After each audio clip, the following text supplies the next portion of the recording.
Dr. Durveya Shimshad. She did her PhD in Environmental Sciences from University of Punjab, Lahore. Currently, she is working as NFDP Fellow of HEC, Pakistan. Got some good news and some bad news as well. I will start with the good news.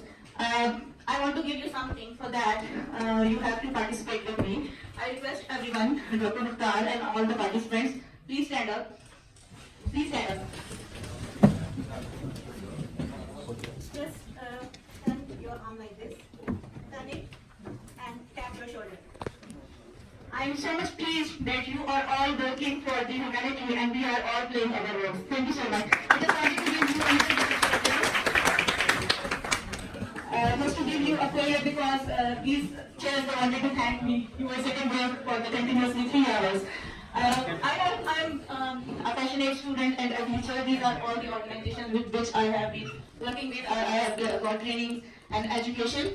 I just want to tell you one thing, that I am part of AGO network, which is the Asia Oceanic Network on the Earth observation, for making any decisions, as we are here for the Cop27. In Cop27, there were some decisions which were taken. For taking decisions, we need information, and information comes from the data. My presentation today is about the information driven, which I have taken from some data, and how to take from this data. This is the big issue in research.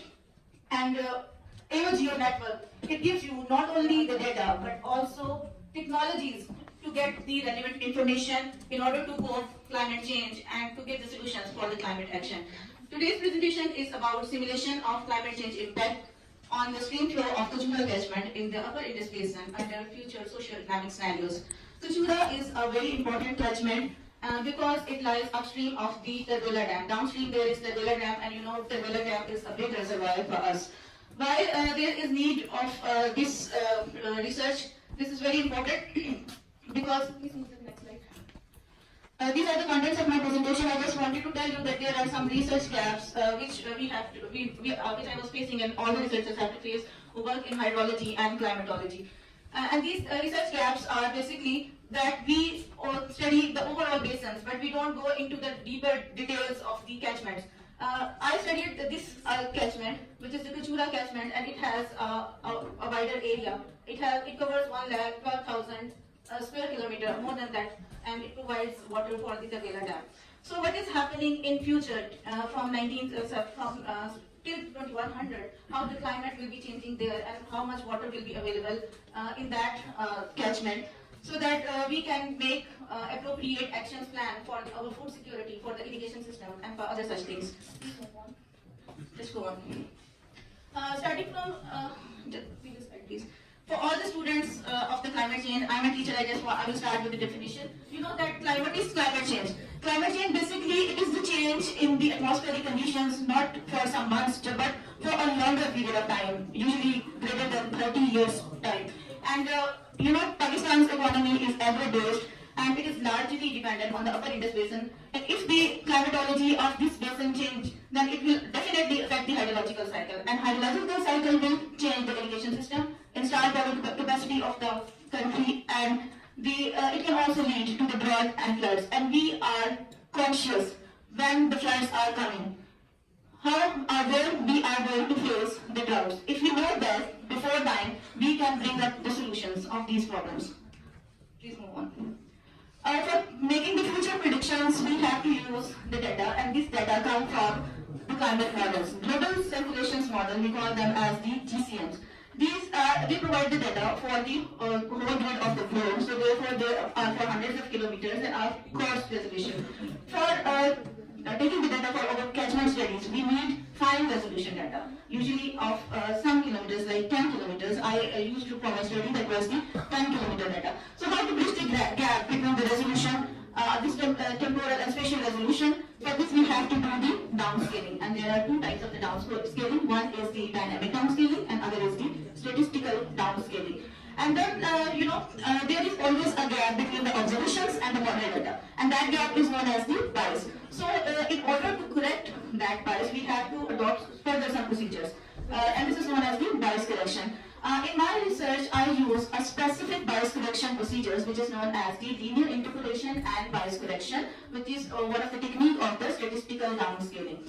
For future projections, we have to take some assumptions, like how much will be the population, what technologies we will be using, how much will be the resource exploitation. So under these, we set some scenarios. There are some scenarios which tell us about the future extreme conditions, some average conditions of the, and we express them as the radiative warming. And if the radiative warming by the end of the 2100 will be 4.5 watt per meter square, we call this as the 4.5 scenario. And these are shown by RCP scenario. And if we go to the extreme conditions, this is known as the RCP 8.5 scenario. I work under these two scenarios for the future of the Kachura. I'm getting messages for the time, so that's why I'm just taking you to the methodology I use and results and conclusions. Please go to the methodology strip. This is the area of my work. This includes the central part of the upper Indus Basin, in which there is Kachura catchment line between the latitudes of 35 to 36 degree north and 75 to 76 degree east. And it has an average elevation of 2,200 meters above sea level. Just move to the next slide. I performed two experiments. In the first experiment, there were simulations of the climate change in the central UAE and Kachura catchment, and then these changes were translated into the river runoff changes, specifically for the Kachura catchment. Move to the next slide. The observation data was taken from the WADA and PMD from 1993 to 2003 period of maximum temperature, minimum temperature, precipitation, and runoff. And for the future prediction, I used the climate model data, which is the CCSM4 data. Move to the next slide, please. Okay, CCSM4 gave us the two scenarios, 4.5 and 8.5, and for the bias correction, Aphrodite data was used. And for the model calibration, for the hydrological model calibration and comparison, I also taken another data set, that is the CRU, Climate Research Unit data, out of which temperature and precipitation variables were taken specifically for Central UAE and Kachura. And the runoff observations were taken for Indus and Kachura from 1993 to 2013 period. Please move to the next slide. And all this explaining the linear interpolation and bias correction, where we use a statistical relationship in order to correct the future climate. Please move to the next one. This I just want to tell you that the workflow how I did use my research. I started with the global climate model, CCSM4, which is of course the coarse resolution. It was statistically downscaled to 10 km. Then it was bias corrected with the linear interpolation and bias correction technique. And this data was presented as the climate changes, and then it was fed into the hydrological model, and the results were generated.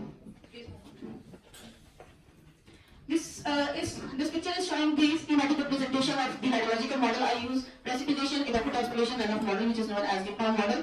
It converts actually precipitation and temperature into the runoff. There are four types of the runoff is formed: snow melt runoff, partial area runoff, saturation excess runoff, and base flow. All these contributes to the total runoff.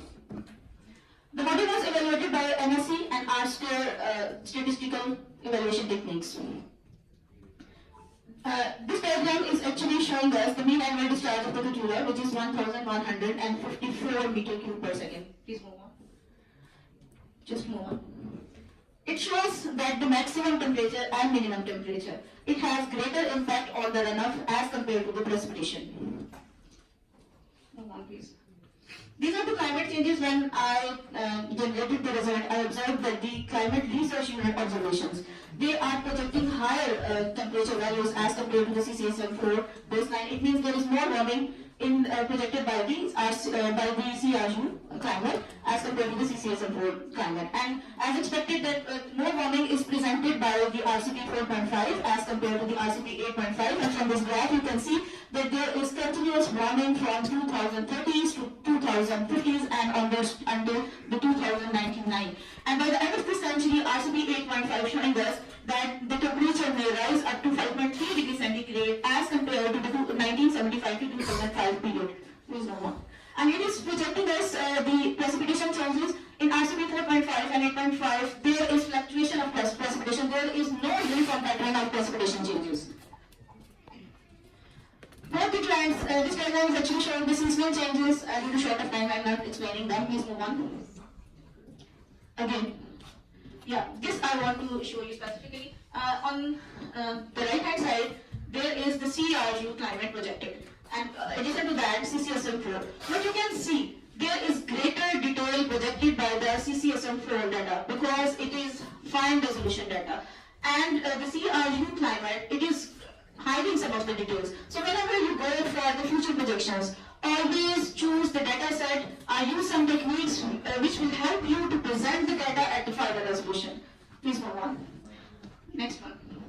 This is a diagram which is showing us the precipitation changes. It is very clear that there are variable precipitation changes across the central Jewel Basin. While listening to someone's speech, he said that we have lost 50% production loss in some crops. This is due to the greater warming. If some regions are warming, why don't you shift your planting farms to some other areas where the temperature is better? So if the climate change is bringing us some problems, it is also bringing us some solutions and some opportunities. So always look for the solutions.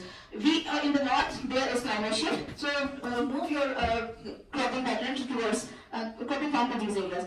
These are the changes for the Kachura catchment. Again, these are the same as they were for the UIP. Please move on. Yes, these are the hydrological model simulation results. It is showing that the observed values and the hydrological responses, they are in close proximity.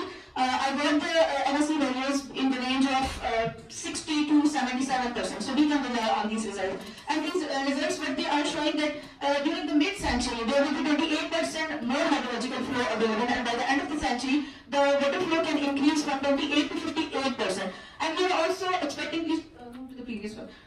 We are also expecting that there will be greater winter warming and summer cooling. And the catchment and the cable level studies, they are projecting us some different pictures. So we have to go for the micro level evaluation, and we have to go for the sustainable management practices.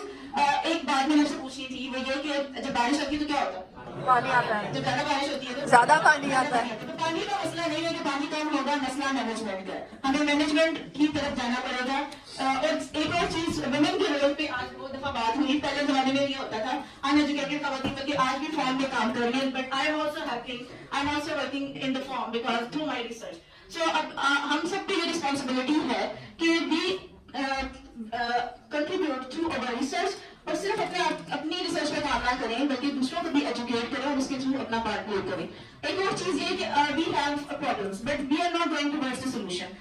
Here someone was there who was talking about the climate funds.